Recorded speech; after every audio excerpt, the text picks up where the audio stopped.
हमारे देश के ऊपर 1000 सालों तक मुगलों तुगलकों का शासन रहा। 1206 ईस्वी से लेकर 1526 ईस्वी तक तुगलक वंश का शासन रहा, जिसमें खिलजी तुगलक वंश आदि का शासन था। उसके बाद मुगल साम्राज्य आया। मुगल साम्राज्य 1526 से लेकर 1857 तक राज्य किया। 1857 तक तो मुगल वंश ने राज किया। उसके मुख्य जो शासक थे बाबर, अकबर और औरंगजेब थे। बाबर, अकबर और औरंगजेब थे। उसके बाद ब्रिटिश ईस्ट इंडिया 100 वर्ष तक शासन किया। 1757 से लेकर 1858 तक ये ब्रिटिश ईस्ट इंडिया ने शासन किया। उसके बाद 1858 से लेकर 1947 तक ब्रिटिश शासन पूर्ण रूप से शासन किया।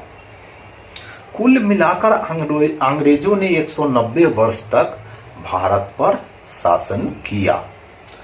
इसके शासन काल में भारत में इतनी भेदभाव पैदा किया। मुगलों ने तो कत्ल किया, धर्मांतरण किया, इज्जत लूटी, लेकिन भेदभाव पैदा करने में असक्षम रहा। लेकिन अंग्रेजों ने तो इतनी भेदभाव पैदा की कि एक दूसरे से नफरत करना शुरू कर दिया। भारत को तो तोड़ा नहीं, साथ में जातियों में बांटा। फूट डालो शासन करो की नीति अपनाया। एक दूसरे के अंदर विष घोला। उसके बाद जो शासन में आए, उसके बाद 1947 में जो शासन में आए, वो भी देश को तो बांटे ही, देश के मूल विचार को सत्ता की मत में चूर होकर कुचला। 95% वाले की साथ हिंसा होता रहा और सरकार में बैठे सत्ता के दलाल देखते रहे। दंगे होते, हिंदू प्रताड़ित होते, हिंदुओं की हिंसा होती और हमारे देश के एमएलए, एमपी, विधायक सारे अपने अपने घर के तिजोरी भरा करते, अपनी धन संपत्ति बढ़ाने में लगे थे और कांग्रेस के तलवे चाटने में लगे थे। इन्हें हिंदू समाज या सनातनी से कोई मतलब ही नहीं था।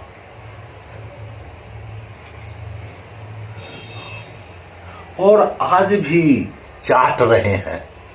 2014 में पूरे देश के सभी सनातनी के विचार बदले। सब ने पूरे देश के हर कोने में विचार में परिवर्तन आया। सबके विचार बदले और प्रधानमंत्री मोदी जी को भारत का प्रधानमंत्री बनाया। प्रधानमंत्री बनने के बाद 11 साल तक मोदी जी पूरे देश के विकास को बहुत ही ऊपर लेकर गए। भारत को दुनिया के पटल पर चौथा स्थान दिलाया। साथियों, इतिहास केवल बताने के लिए नहीं, एकता, साहस और आत्मविश्वास से हम लोग किसी भी कठिनाई को पार कर सकते हैं। इतिहास हम बताने के लिए नहीं, इस सीखने के लिए होता है। जब हम यानी एक होते हैं, हमारा साहस बढ़ता है। साहस होता है तो हमारी आत्मविश्वास बढ़ता है और हम किसी भी कठिनाई का सामना कर सकते हैं। आज हमारे देश पर लोकतांत्रिक सरकार शासन कर रहा है। आज हमारे देश पर लोकतांत्रिक सरकार शासन कर रहा है। अब जिम्मेदारी हम सब का है कि देश को आगे बढ़ाए, आपसी भाईचारा बनाए रखे और राष्ट्र की एकता को मजबूत करे। आइए हम सब संकल्प ले कि हम अपने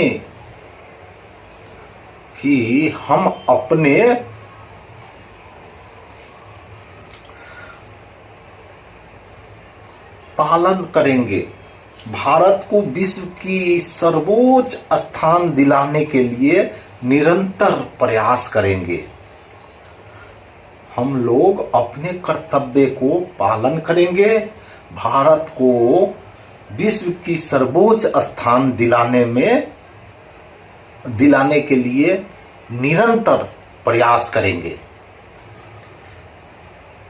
जय हिंद, जय भारत, भारत माता की जय। नमस्कार।